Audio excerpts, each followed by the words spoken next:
Here we go. Hello, hello, welcome to a new series here. We're going to be playing Phantom Brigade. This is another game where I played this a bunch during the early access, loved it to heck, but I played so much of it that it got to the point where it was feeling a bit samey, and the game wasn't really finished yet.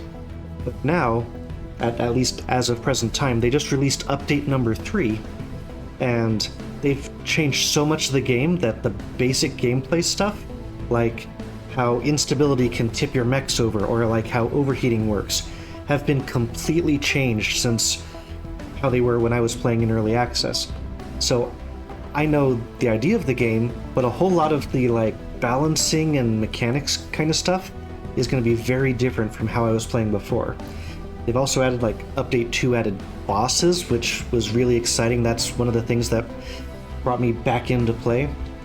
Weapon types have changed. They've added like auxiliary backpack mounted systems, a whole bunch of cool stuff. So I'm really excited to get back into this game, but I also need to learn it basically from scratch myself. This game has some really cool, like the main conceit of how the game works is just fascinating, and the best way to get into it, I think, is just to hit that new game. I also love this main menu. Yeah. Okay. Let's see. I am playing with some mods, so mostly it's just extra livery packs, which are... The livery packs are just like different color schemes and stuff. And then I've got squad size increase. I've played with 5 in the past. Hopefully the 6th one works. I've got the expanded difficulty setting so we can crank it up to like 200%. If that's still not enough with the extra mechs, there's another mod I can get that can boost it up to like 1000%. So I'll explain how all that stuff works when we get into the game proper and past the tutorial. But for the most part, all the mods I used to play with, they were for an entirely different game and they don't even apply anymore. So really it's just extra mechs and the difficulty settings and maybe a little bit of pilot progression. This mod just came out yesterday, so we'll see that as we get to it. But no, we're going to ease into the basics of combat. But we're definitely gonna boost these difficulty settings after the tutorial. But I'm pretty sure we can do that after the tutorial, so let's start.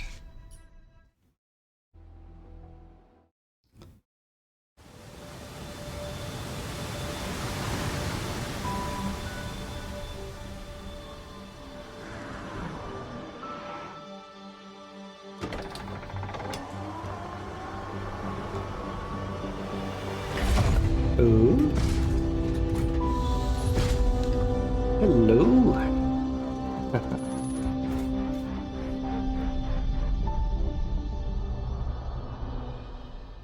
All right. Hey. Sorry to strap you in so early today, Lieutenant, but we'll have to cut our checks short. We've lost the town comms last night, and I'd like you to take a look at the tower we have half a click north from here.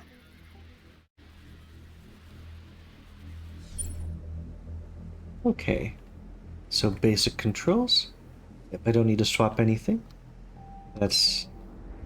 Yep, okay. Middle click I can freely adjust, so I don't need most of the other ones.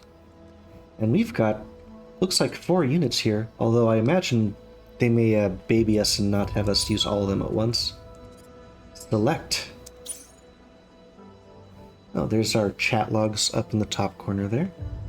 Yep, information about this pilot, just Lieutenant. The run action.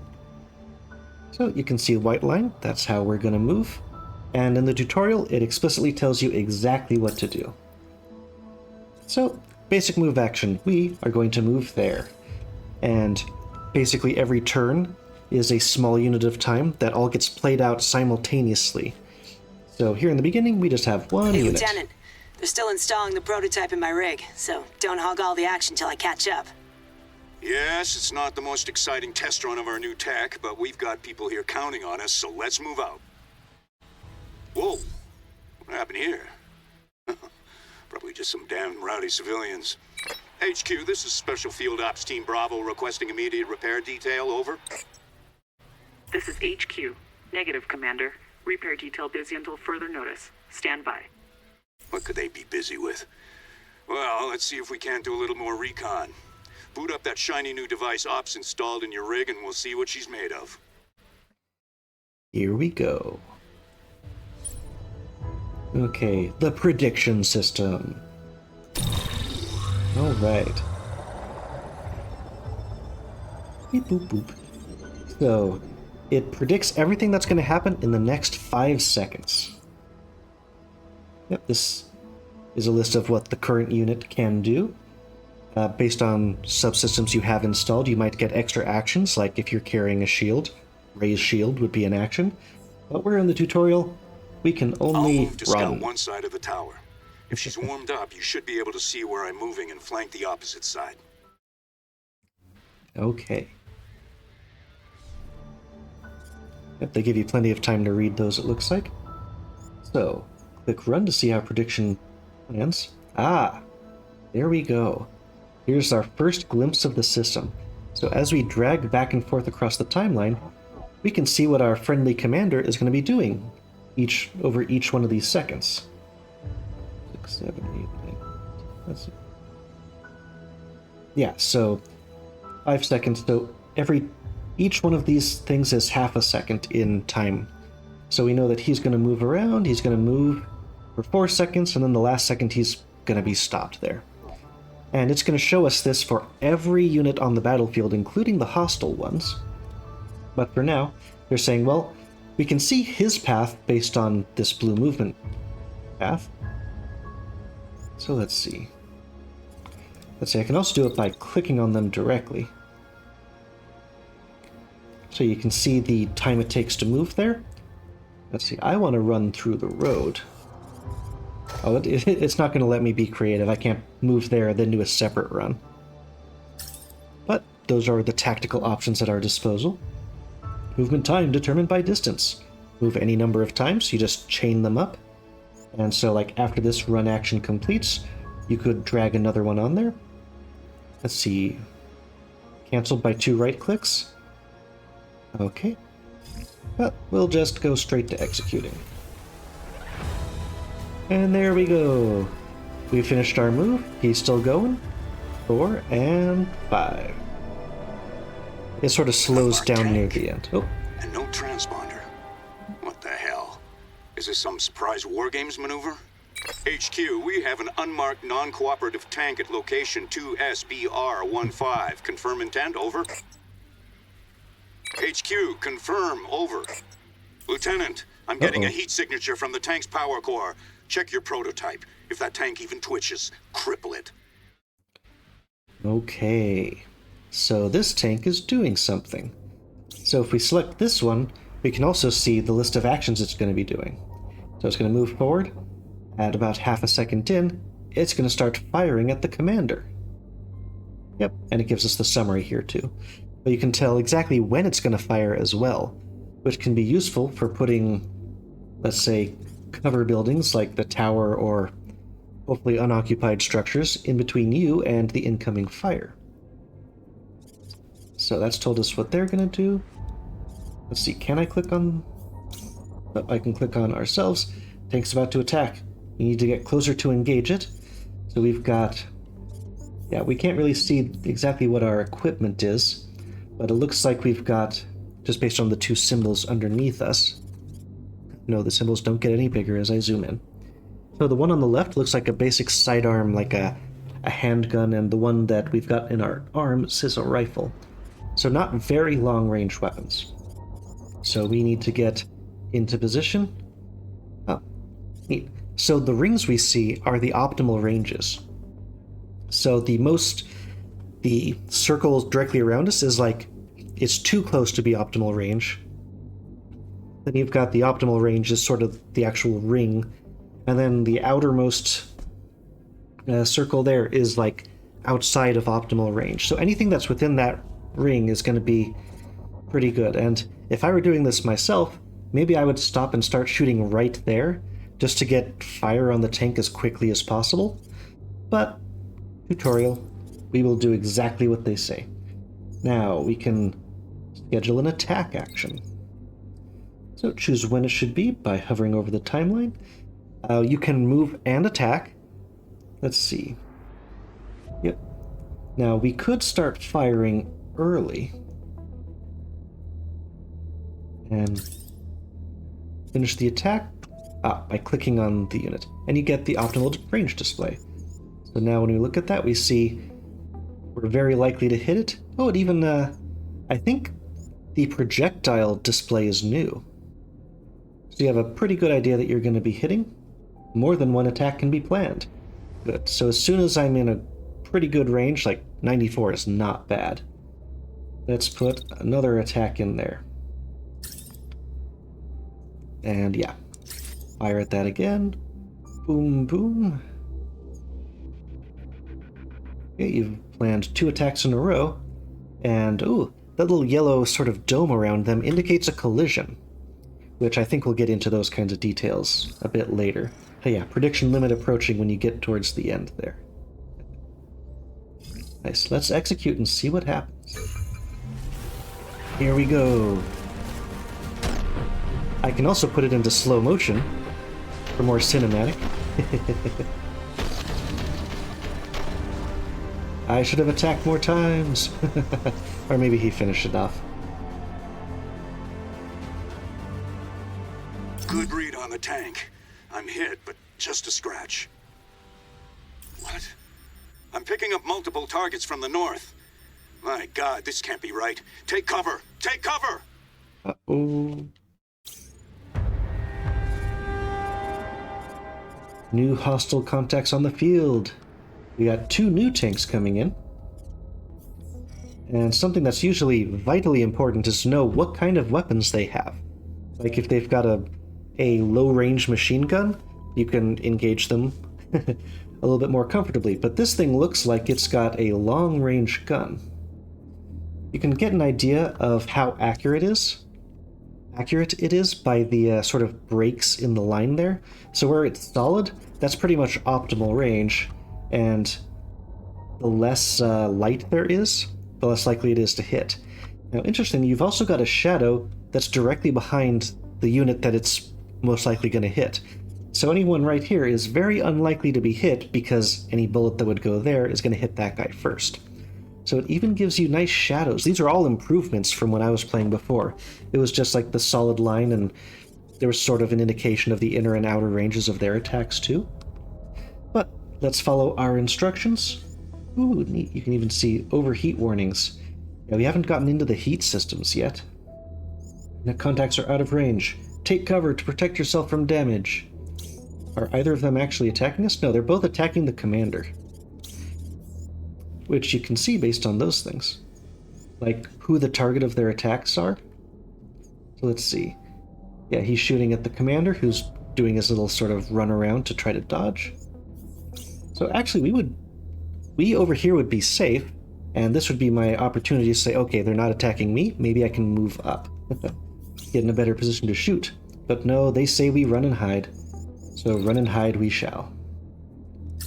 That's also, using the terrain as cover is paramount, especially when you're outnumbered and outgunned, because they can't really shoot through the rocks. Although let's take a good look at the projectiles as they're coming through. Let's just execute. This is no war game. Commander, multiple contacts just appeared on our forward slope. Weapons ready. Treat us hostile. This is not a drill. Intercept and protect the town. We're on our way. Roger, heading out. HQ, come in. HQ, do you read? It's even. Pinned down by 2 treads. Returning fire.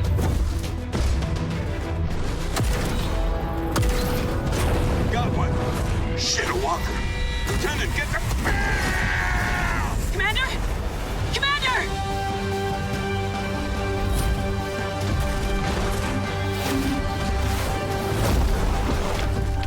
Taking defensive position. The commander's down, but we have to focus. We have citizens to protect.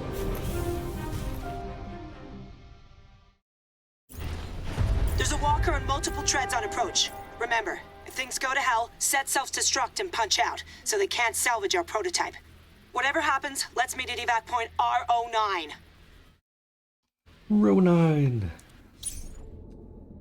Yep. I was just noticing that there's this sort of a bouncing ball effect in their dialogue. It lights up as they say it. Also another new enhancement. So, we get to protect the town. We've got 5 tanks or treads as they called them, and a walker coming in. So the walker looks fairly standard, although I think the symbol on the left there is a missile launcher. So that's interesting. Let's see, those look like basic cannons. This one's a little bit different, but it's not giving us the detailed information yet. Everything that's gone up. So, battlefield promotion. Okay. So they're telling us about our unit composition here. So over on the left, light mech carrying assault rifle and submachine gun. Best equipped for medium range. Take advantage of the speed to avoid getting hit. Now we go to the next one. Oh, a heavy beam weapon, slow but powerful. Cut through cover and hit multiple units. I wanted to go through all 3 of these. This mech has a shotgun, high damage close range, and it also has a shield. So we've got shield action, which will block attacks while closing distance. Now, what are the enemies going to do? So, one of the ways that I'm planning on streamlining this Let's Play a little bit to make it hopefully a little bit more interesting is my plan is to do all of the sort of planning out of the movements sort of offline, like I'll pause the recording, then just come back with the plan set up, explain what I'm hoping to do, and then we can execute the phase. Because this is something where you really have to pay close attention to what's going on, and closely planning everything may just be a bit too slow for, well, to be interesting. Getting an idea of what they're doing, who they're attacking. What's that attack target?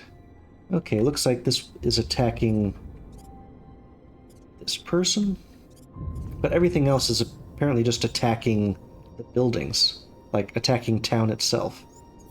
So we do want to protect the civilians, but we need to not get destroyed in order to do that.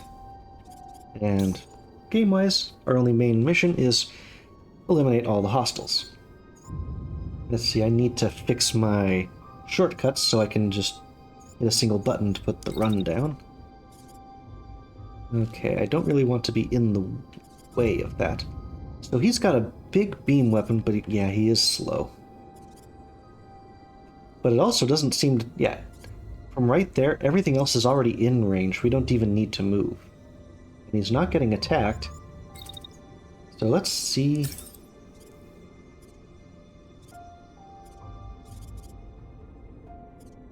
like if I pick someone, there's not really any spot where I'm going to hit multiple people. I could simply attack spots on the ground. That would work. Let's see, mechs tend to be more of a threat. Oh, I'm hiding some of the predicted damage about these weapons, like the solar burst, heavy.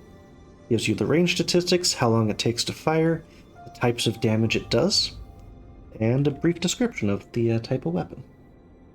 So let's just focus our beam weapon here on what should be the most dangerous person here. Let's see. Ah, yes, I can move that. Okay. So the run. How do I get this to happen at the right time? Oh, okay. That's what the wait command is for.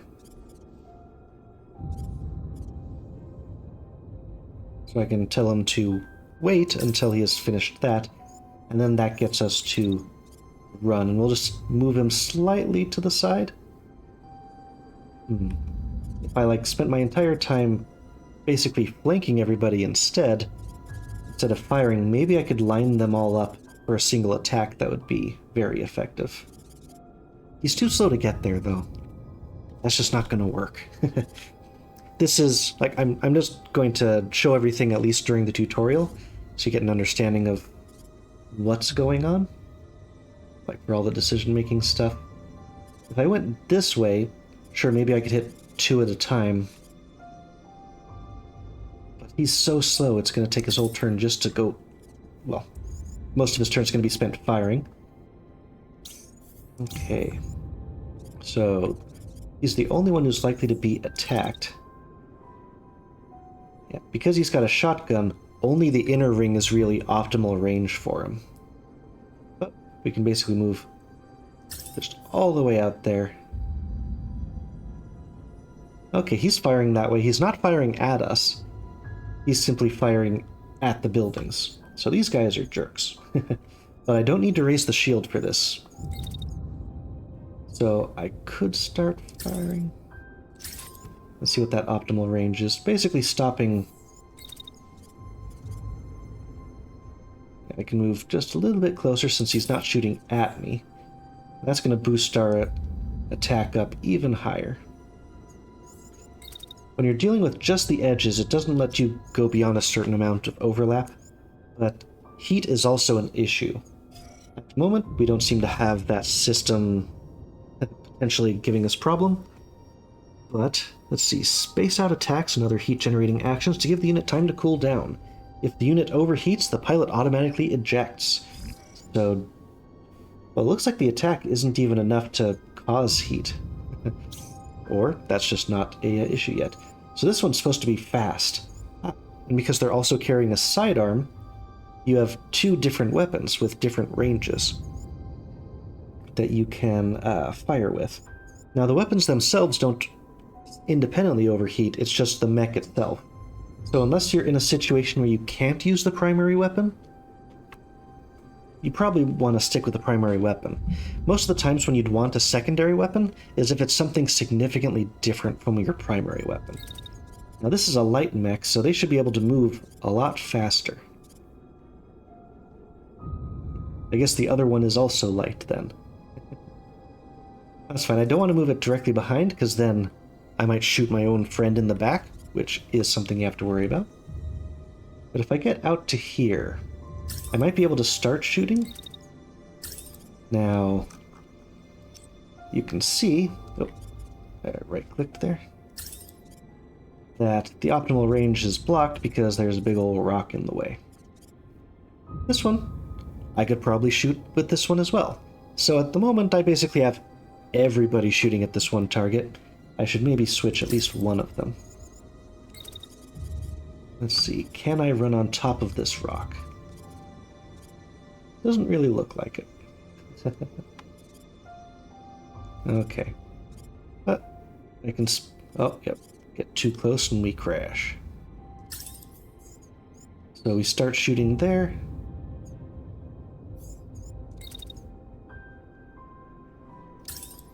Nope, that's still going to hit the wall.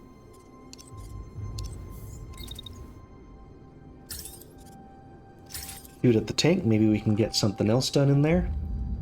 And now since they're all shooting pretty well already, let's adjust this attack. So we'll remove the first one. And now instead, let's see if we can have you shoot at these pesky things. Because they're all going to be attacking our townspeople. And we're going to see how well that weapon works. So all of our people, we've adjusted our timeline. All of these things are more so that we can see what the predict what they're doing. We only set the timelines for our own units. And now, let's execute. Now I usually like to run it at a little bit lower speed. I think this is half speed. So we can watch what's... Oh yeah, that tank blew up fast. Oh, I ended up shooting my own shield there.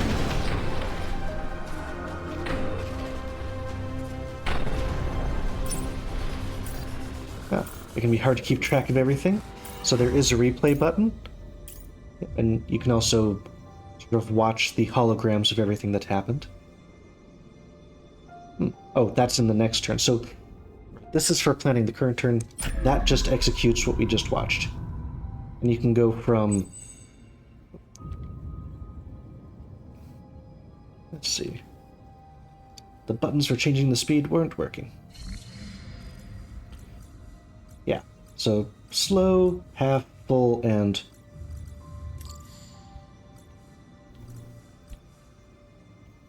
yep, it's not respecting the buttons I'm pushing to change it.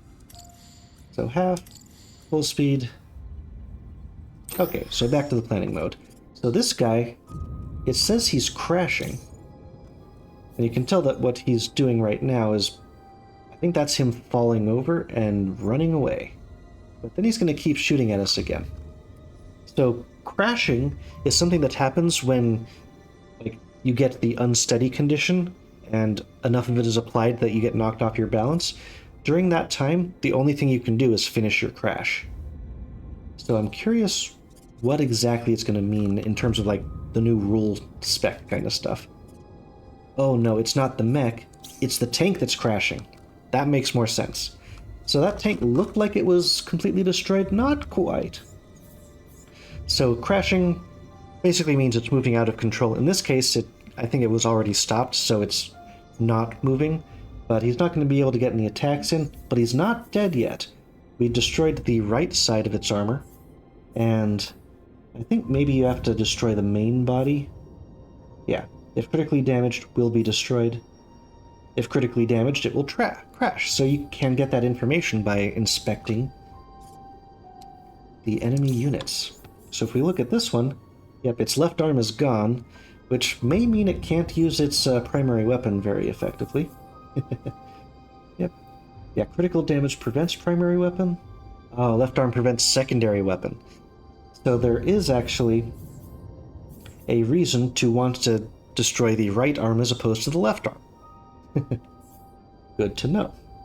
Yep, upper body irreversibly damages the unit and kills the pilot, and pilots will eject when it gets to critical damage, so they try to save their lives. Critical damage to the lower body cripples their movement, might even freeze them in place, may depend on what they are. So let's look again at what they're going to be doing. So that tank is stuck, the mech is running away. That also seems like it's running away, but now it's actually attacking us. Okay, and now let's take a look at what these tanks are doing. They're coming around. That one is shooting some kind of machine gun at us. And the second one is firing some cannon stuff at us. So let's see. The attack during that duration is what we have to really worry about. So what we're going to do is if we run behind that, let's take a look. So if that thing is shooting at us, the bullets should be deflecting off of the top of that, because we can see that line disappearing. So it should not get a good attack. But then we see that second one, and its line of fire is going straight over that little ridge. So it's not going to give us as much protection as we would like. But hopefully at least the machine gun guy is going to fail to hurt us. Need a better look at it. Yeah, it definitely seems like a very inaccurate weapon, just going by the spread there. But then that second one, pow, pow, pow, those seemed much more accurate. So the second tank is the one we need to worry about. Now, we still don't really have heat as a issue. So I'm going to just target that one. And hopefully it will be dead long before it actually gets to fire its shot. And then we can worry about this guy again next turn. Now we go back to this side. These tanks were put out of commission really fast. And since that guy's going to be running, maybe we can split up and chase each of those. We have our shotgun guy go this way, he can divert over to the right afterwards. So we're going to have you chase. Yeah, that other guy is faster than us. So we want to get that attack in immediately. Maybe he won't get very far. That's another thing. Because we can't predict the outcome of the individual shots, if this guy gets knocked over, what could happen is we run right by essentially his corpse. But also when we get to this point, we can see we're going to get attacked by the tank. So that is a good time to use our shield. So we point our shield that way.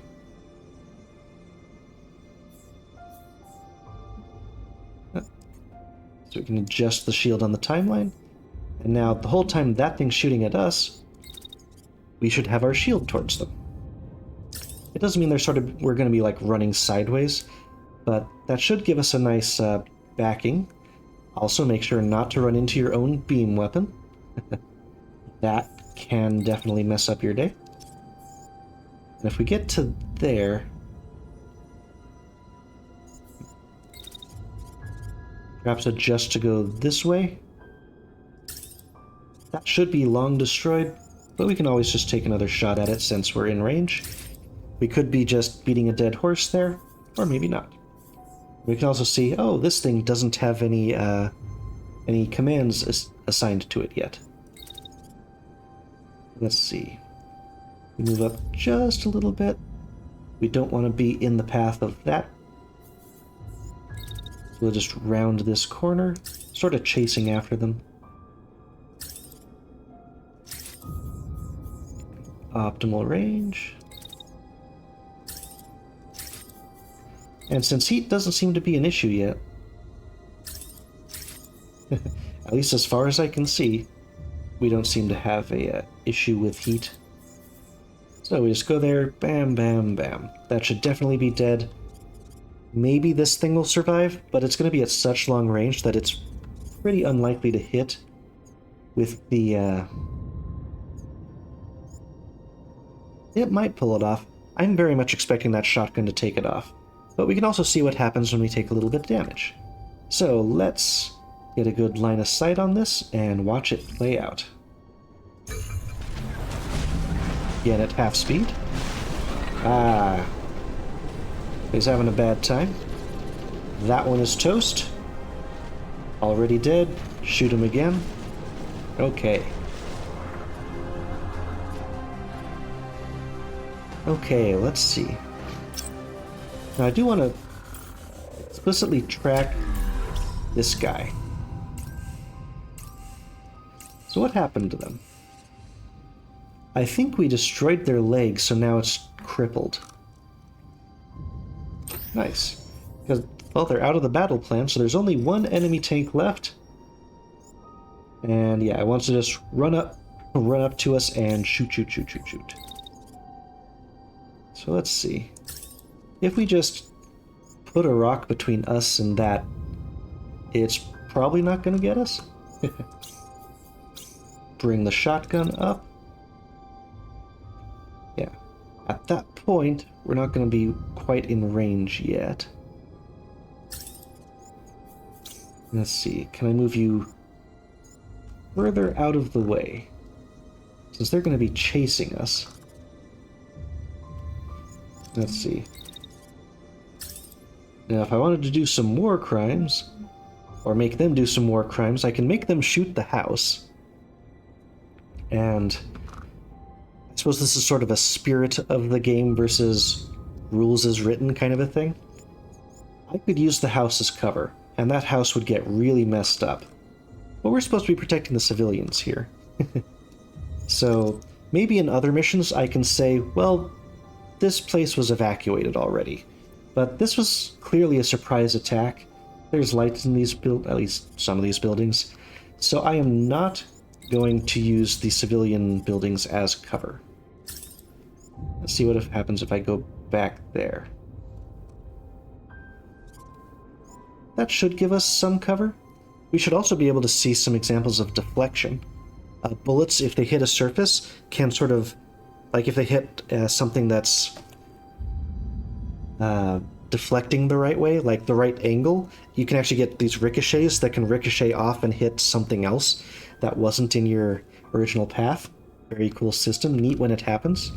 Hard to plan for, but maybe we can see an example of that, especially if we're getting shot first. And I also don't want to shoot back with the beam weapon, because our guy's coming up from behind, and we would definitely shoot our own guy with friendly fire.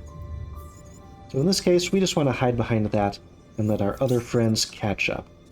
Those are all destroyed. At least this one moves pretty fast. Let's see, I think I want to adjust their angle of attack so that they are not in the direct line of fire of the other bits. So like we come up from this side and yeah, we get into range. Pow, pow, pow. There's no way this is going to survive.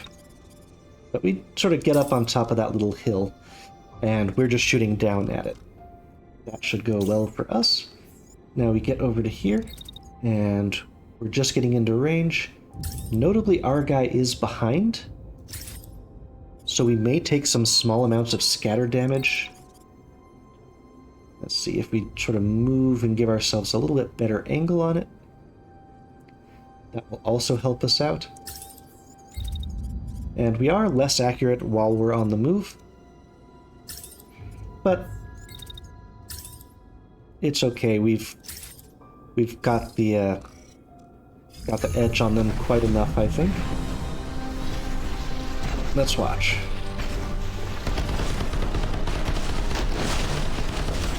Ah. Oh yeah. Okay, we got those tanks. Victory. Oh, I'm in front of it. Squad extracting. Mission successful. Hey, and now we should have... Almost at the cliff! Go, go, go!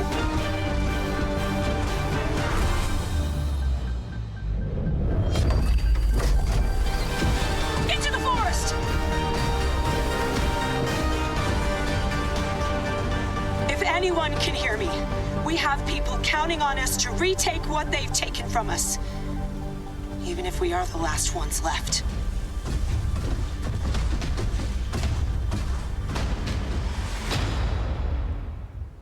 I guess the beam weapon guy didn't make it.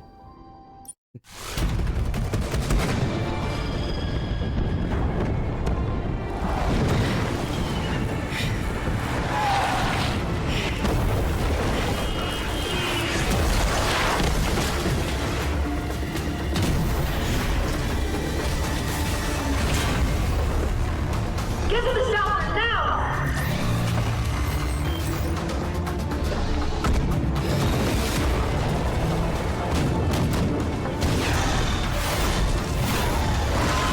I can only hold this for 5 more seconds. I only need 3, 2, 1,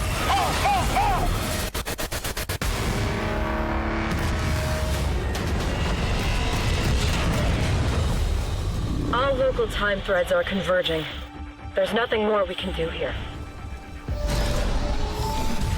Is it finally time for some shut-eye? No. Not today.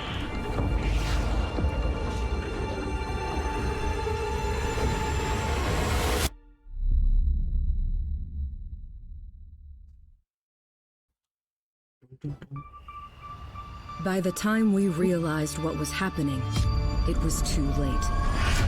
We were at war.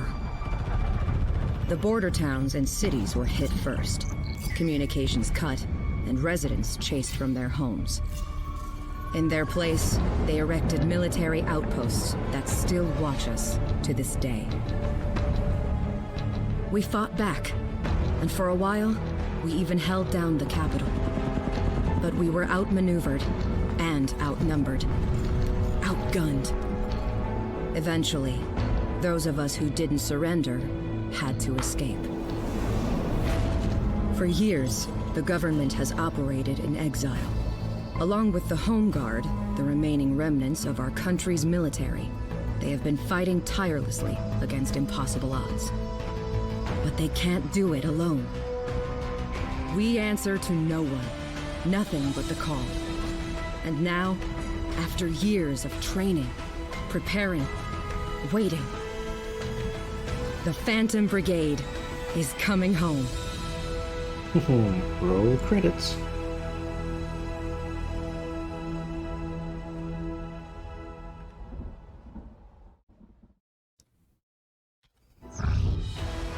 There we go. If you did quick start, the game would take you straight to this point, past the beginning tutorial part. So you peer out at this vast stretch of land before you, your home now a battleground, It is familiar as an old friend with its deceptively quiet mountains and fields. At your back, your crew awaits your orders. You need supplies, parts, and a place to bunker down. The pilot points to a spot on the map directly ahead of you. Felheim Base, which once belonged to the homeland in the days before the war. It will belong to you again. So now we've got our camera on the overworld map. Yep, same camera controls. Your objectives are listed in the top left there. Yep, you can adjust your speeds. They actually adjusted to what I set them to. And yeah, so right mouse button tells your troops or your base to tells you where to go. Oh, and they're not going to let me do anything else but move over there. Okay. Hey there. There's our little mobile base. There's us moving over there. Okay, I don't want this first episode to go on too long, though. There is more to this sort of initial section.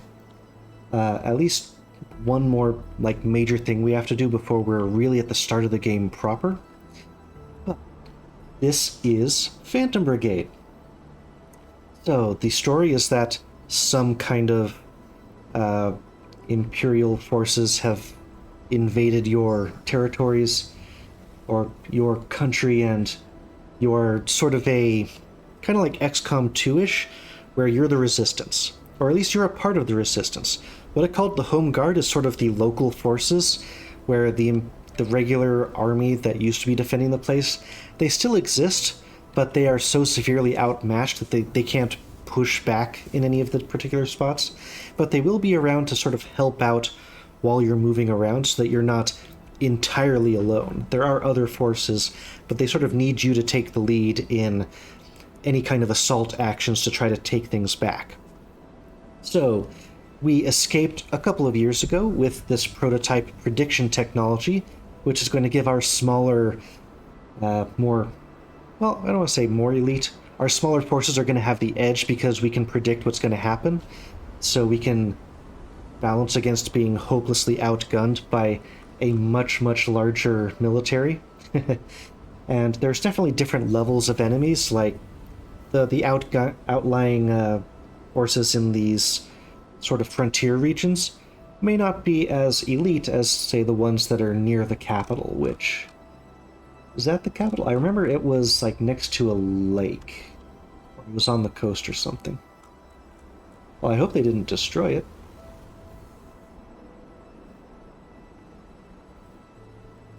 Yeah, I remember seeing, like, those power lines, but I guess I'm not seeing them now. Let's see. Can we see the view for that? No, those are speed settings. Yeah, we can't really see everything just yet. But the goal is to go region by region and take back the country that was invaded years ago as a much smaller, nimble force supported by the resistance remnants of the old country's army. And that is the Phantom Brigade. So, let's see. I think that's going to do it for this first episode. We went through the tutorial, learning the very basics of the time control stuff. There's so many mechanics left for us to get into. Yeah, so my plans for how a lot of this is going to work out is we'll play through the overland stuff, any of like the base building kinds of things. When we get into the missions themselves, I'm planning to do the precise, mapping out of all of the different units' paths, and like, oh, well, what if I go here, and then checking, like, is the cover going to get hit, or am I going to hit? I plan to, like, pause the recording, set everything up, then sort of say, well, this is what I hope is going to happen on the camera, and then we go through the actual running of the turn itself. That way we can have a lot more gameplay in, as opposed to, like, an episode just being mostly us figuring out lines of sight and all the precise things that are so important to the game, but may not be as interesting as let's go run around and shoot stuff. So yeah, that's my hopeful innovation to make this series work and be a bit more interesting. Yeah. Really love this game. And yeah, there's going to be new stuff for me too. Haha. It's going to be great. So, I'll see you in the next episode when we assault Felheim Base. So until then, bye.